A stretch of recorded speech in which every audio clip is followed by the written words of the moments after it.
Olá, eu sou a professora Patrícia Rufino e você está em uma aula de literatura para a primeira série do ensino médio. Na página 4 da apostila, você vai encontrar a representação desses dois imperadores. O primeiro é Rodolfo II e o segundo é Maximiliano II. Observamos elementos como plantas e vegetais no lugar dos elementos comuns para a construção dos bustos de imperadores. Os artistas plásticos contam com bastantes técnicas para inovar os seus trabalhos, como o uso de cores, a composição entre os objetos e os espaços, a representação desses objetos concretos, além de contrastes entre claro e escuro. Vocês devem observar que o artista deve dominar essas práticas, ele deve inovar. Mesmo não usando os elementos comuns, percebemos uma aproximação dessa representação com seus respectivas personalidades. Observem agora nos detalhes que, mesmo sendo composto por flores e vegetais, os bustos ficaram bem aproximados da fisionomia humana. Agora, voltando o olhar para os textos literários, você saberia responder quais elementos podem ser usados para construir um poema? Quais elementos devem ser observados? No final da videoaula, voltaremos a esse questionamento. Diante do gênero poema, devemos considerar duas análises.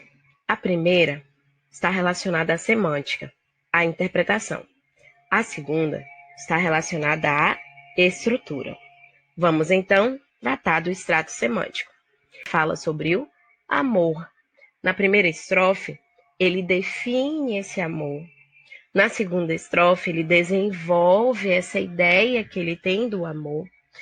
Na terceira estrofe, ele fala sobre esses antagonistas do amor, a morte e a solidão.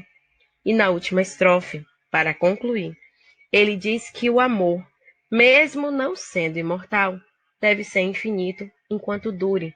Ele revela então que esse amor um dia vai acabar, mas que seja intenso, que seja aí tão bom para ele.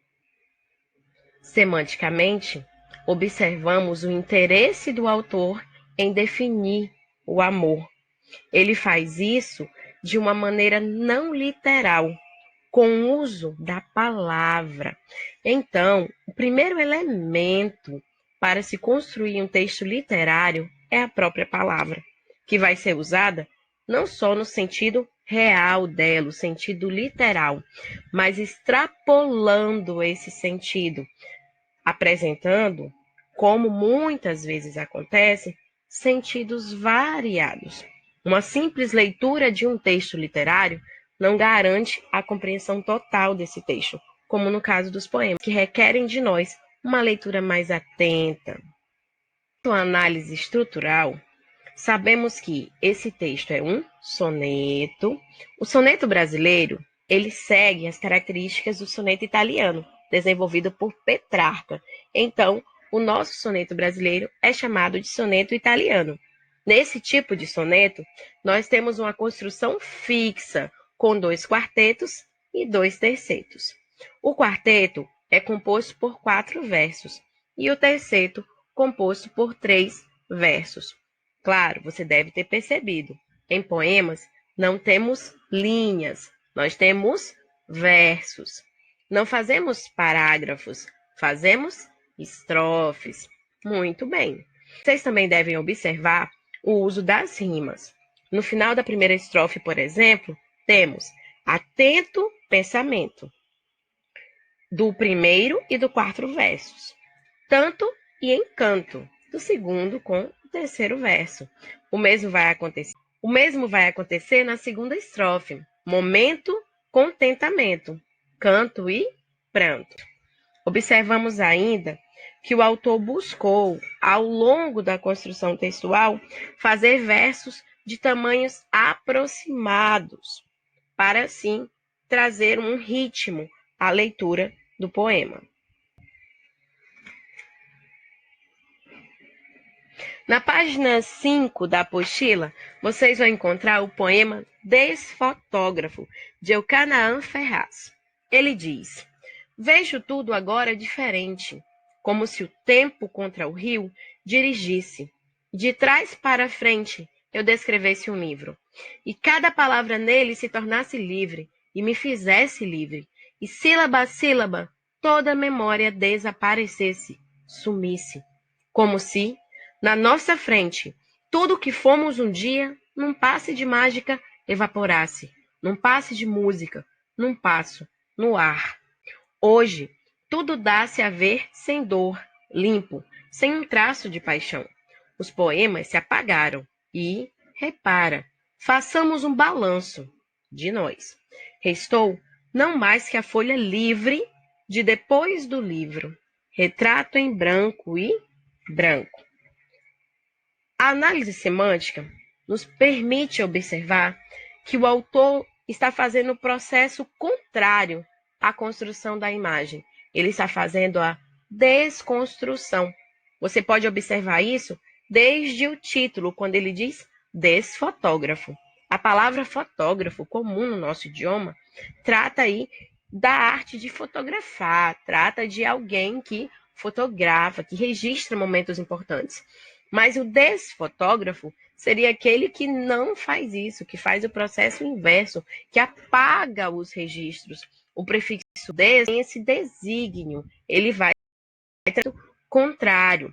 Ao longo das estrofes, observamos o autor desenvolver essa ideia de uma história que está sendo desfeita, uma história que está sendo apagada, e ele faz isso através de uma metáfora com um livro, né? Ele diz que é como se você estivesse descrevendo um livro, descrevendo no sentido de ser o contrário de escrever. Veja que para análise semântica, você precisa render-se às palavras, você precisa render-se às várias possibilidades interpretativas. Ele vai fazendo isso com um efeito figurativo.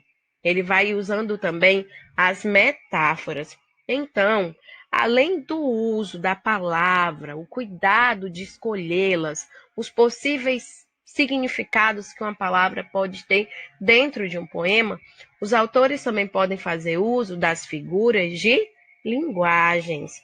Essas figuras podem enriquecer o texto.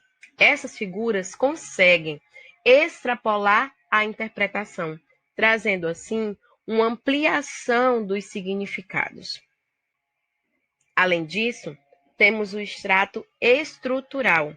Observamos um texto composto por 5 estrofes, as 4 primeiras em quartetos, já a última em um terceto. Observando agora a primeira estrofe, você pode perceber que a palavra diferente rima com a palavra frente. A palavra rio já não rima tão bem com a palavra livro. Então, podemos observar que há rimas, mas não no poema todo, como você vai observar na segunda estrofe, com as palavras tornar-se, livre, memória, sumisse. Houve aqui a rima da palavra ali, das palavras livre e sumisse. As outras duas, porém, não fizeram rima. Podemos observar em alguns podem apresentar. Outros poemas podem apresentar rimas parciais. Em alguns versos sim, em outros não. E também há poemas que não fazem rima em momento algum. Além das rimas externas, essas dos finais das palavras, como vocês acabaram de ver, também podem acontecer as rimas internas, fazendo com que o autor se preocupe em escolher palavras que possam ter as sílabas mais fortes nos mesmos lugares em todos os poemas. Você deve estar se perguntando agora se todo poeta precisa se preocupar com isso.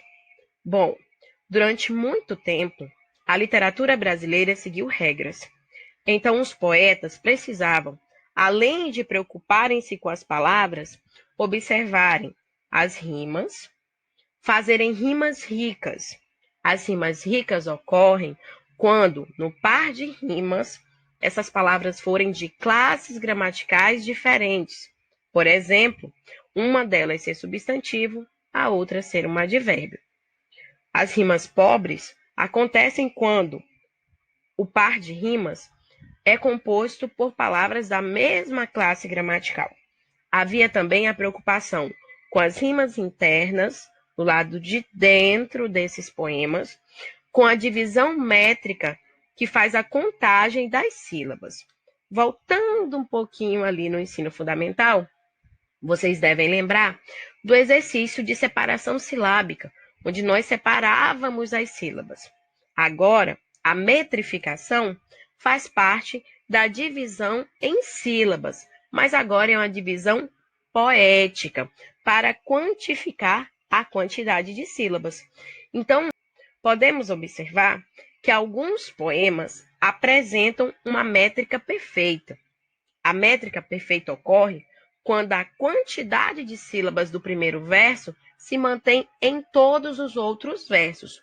Assim, sim, o autor que planejasse fazer um poema com 7 sílabas, ele deveria fazer 7 sílabas em todos os outros versos. Essas são algumas regras para o efeito de poemas durante a história da literatura brasileira. Porém, os modernistas alcançaram o que nós chamamos de liberdade poética. Então, desde os modernistas de 1922, os poetas podem escolher se eles vão seguir essas regras ou não, se eles vão usar rimas ou não, se eles vão fazer um verso metrificado ou não. Vai depender do poeta, porque hoje há a liberdade. E isso antes não acontecia. Os autores precisavam seguir essas regras. Como vocês perceberam, a literatura tem bastante expressividade. Ela faz uso de recursos expressivos. Nós já vimos rimas, observamos métrica, metrificação, uso das figuras de linguagem, uso conotativo das palavras. Além disso, observamos que as rimas podem ser externas, no final dos versos, ou internas, dentro dos versos. O autor de literatura, aquela pessoa que trabalha com poemas, aquela pessoa que faz texto literário, ela precisa se preocupar principalmente com a escolha das palavras. Então, a palavra, ela é a matéria-prima do poema. Ela é a matéria-prima do conto, ela é a matéria-prima de uma fábula, a palavra e os seus possíveis significados. O escritor trabalha com a linguagem buscando, entre as infinitas possibilidades de utilizá-la, alternativas que tornem seu texto mais atrativo, mais plurissignificativo, que provoquem efeitos de novidade, de surpresa, de identificação, de felicidade, de indignação, de angústia ou de descoberta. Existem muitas possibilidades. A ideia é que o texto poético desperte algo no seu interlocutor, algo além do entendimento, um sentimento. O texto que vocês estão vendo é um poema de Gonçalves Dias, com o título Canção do Exílio. Primeira estrofe. Minha terra tem palmeiras, onde canta o sabiá. As aves que aqui gorjeiam, não gorjeiam como lá. Segunda estrofe. Nosso céu tem mais estrelas, nossas várzeas têm mais flores, nossos bosques têm mais vida, nossa vida mais amores. Terceira estrofe. Em cismar sozinho à noite, mais prazer encontre eu lá. Minha terra tem palmeiras, onde canta o sabiá. Quarta estrofe. Minha terra tem primores, que tais não encontre eu cá. Em cismar sozinho à noite, mais prazer encontre eu lá. Minha terra tem palmeiras, onde canta o sabiá. Quinta estrofe. Não permita, Deus, que eu morra, sem que eu volte para lá, sem que desfrute os primores, que não encontro por cá, sem quem dá a vista as palmeiras, onde canta o sabiá.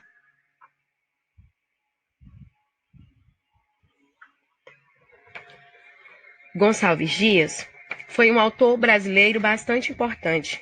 Pertenceu ao movimento chamado Romantismo, especificamente à primeira geração romântica, chamada de geração nacionalista, indianista ou brasileirinha, por ter como objetivo a exaltação dos elementos da terrinha brasileira. Como vocês podem observar, o autor buscou trazer em seu poema elementos característicos do Brasil. O título Canção do Exílio está relacionado com a ida de Gonçalves Dias para Portugal e, como vocês puderam perceber, a saudade que ele sentia da sua terra natal, do Brasil. No extrato semântico, você deve observar tudo isso: a distância do autor, o desejo de representar a terra brasileira. Dizer ainda que, ao longo do poema, o autor buscou construir apenas os elementos positivos do nosso país. No extrato estrutural, podemos observar que o autor buscou apresentar musicalidade em seu texto. A canção do exílio segue o gênero canção, que existe desde a Idade Média, sendo um tipo de poema de fácil memorização por apresentar rimas marcantes, repetições de partes e uma métrica fixa, constante, de 7 sílabas poéticas por versos, denominadas redondilhas maiores. Na literatura, existem as redondilhas menores, quando os versos, ao serem divididos em sílabas, apresentam 5 sílabas poéticas.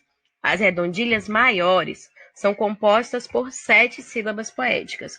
Já a medida nova é composta por 10 sílabas poéticas. O poema é formado por 5 estrofes, sendo as 3 primeiras quadras e as 2 últimas sextilhas, pois tem 6 versos. Ao todo, o poema possui 27 versos. As rimas não aparecem em todos os versos, acontecem sobretudo alternadamente, a partir do segundo verso da primeira estrofe. A sonoridade do poema fica a cargo das redondilhas maiores, ou seja, das 7 sílabas poéticas, e da forte presença do som A. Em uma análise, destaca-se a relação do autor com os elementos da natureza: palmeiras, sabiá, aves, céu, estrelas, várzeas, bosques.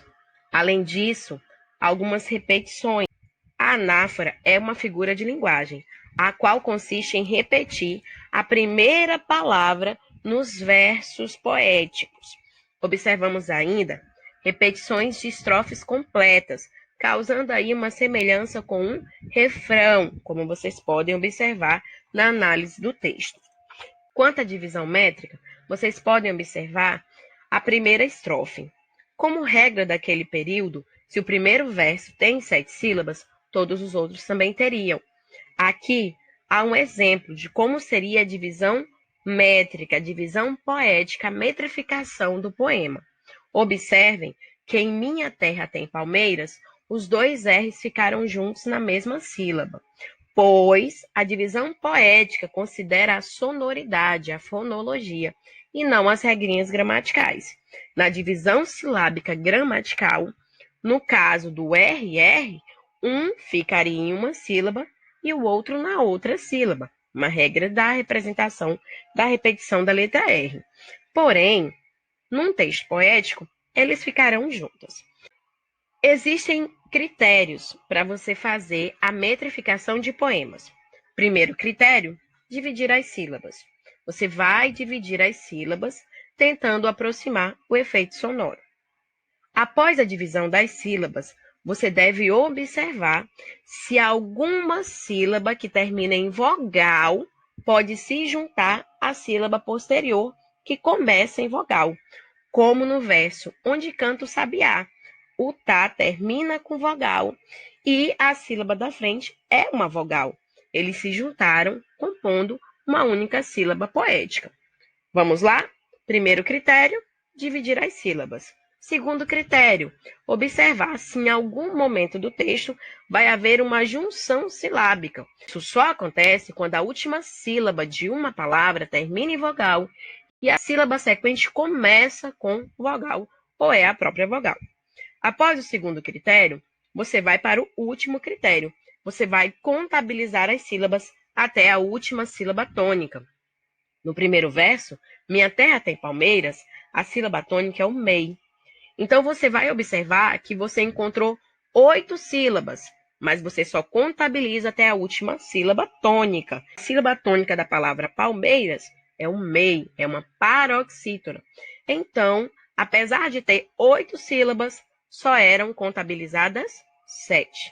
Já no segundo verso, onde canta o sabiá, nós tínhamos também 8 sílabas. O tá juntou-se ao ó, dando aí 7 sílabas. E contou-se até o A da palavra sabiá, pois o A é a sílaba tônica. E contabilizamos até a última sílaba tônica. Para recapitular, primeiro, divide-se as sílabas.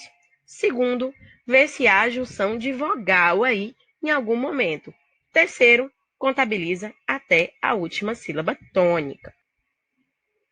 Agora você deve estar pensando quantos elementos devem ser considerados em uma análise de poemas. É isso mesmo, são muitos elementos. Esses elementos permitem ao leitor compreender a estrutura semântica e analisar também a forma de composição daquele poema. Esse poema também é do autor Vinícius de Moraes. Vamos observar primeiro o extrato semântico. Observa-se uma relação do poema com elementos da geografia, quando ele usa palavras como norte, sul, oeste. Também as referências ao tempo, dia, tarde, noite, escureço, anoiteço. Veja também que o autor faz versos curtos, de manhã escureço, de dia tardo, de tarde anoiteço, de noite ardo. Aqui você deve observar que o autor se sente desencontrado. De manhã, quando deveria amanhecer, ele escurece, dando a ideia de que ele não está conseguindo ter uma boa relação dele com algo. Algo tornou isso para ele incomum. Ele diz de dia tardo, como se a tarde chegasse para ele durante o dia, né? Ele diz de tarde, eu já anoiteço. Sim, perceptível que o autor está desencontrado em relação a esse tempo. Na segunda estrofe, percebe-se que o autor relaciona de maneira intensa. Na segunda estrofe, relaciona o oeste com a morte. E do sul, ele diz que é cativo, ele está preso. E este é o norte dele, esse é o sentido. No último terceto, o autor conclui que o tempo dele é quando? O tempo dele é quando? Como se ele não tivesse um tempo, ou como se o tempo comum não o regulasse. Gente, estamos diante de um soneto, 2 quartetos e 2 tercetos, como você pode observar na sua apostila, na página 9. Observamos também que o autor traz o silogismo aristotélico. Ele inicia falando desse desencontro, ele segue desenvolvendo essa ideia do desencontro e ele conclui dizendo realmente que ele está desencontrado. Do ponto de vista do ritmo, esse poema de Vinícius de Moraes apresenta sílabas fortes e fracas. No extrato estrutural, podemos observar as rimas externas da palavra escureço com a palavra anoiteço, a palavra tardo com a palavra ardo, a palavra morte com norte, a palavra vivo com cativo. Já nos tercetos, nós observamos a palavra contem e ontem. A palavra passo vai encontrar rima no outro terceto, passo com espaço. A palavra amanhã e a palavra quando não tem rimas. Então, eu posso dizer que há, na maior parte do poema, a existência de rimas. Observamos também que do lado interno desse poema há a presença de rimas. Quando o autor escreve dia e tarde, escolheu palavras que têm a primeira sílaba como sílaba tônica. Observamos ainda o uso de anáforas, figura de linguagem que busca repetir a primeira palavra dos versos, de. Retomando agora nossa pergunta norteadora, podemos responder quais elementos literários podem ser usados pelos escritores ao construir um poema. São eles: figuras de linguagens, metrificação, rimas internas e externas, ritmos, a estrutura do texto dividido em versos e estrofes, além de ter a palavra como matéria-prima. Os possíveis significados de uma palavra são, com certeza, a maior preocupação de um autor, que não quer transmitir apenas uma mensagem, mas deseja causar sentimentos em seu interlocutor. Agora, realize as atividades correspondentes a essas páginas da apostila e assistam ao próximo vídeo de continuação dos conteúdos. Fiquem bem, se cuidem, em breve estaremos juntos.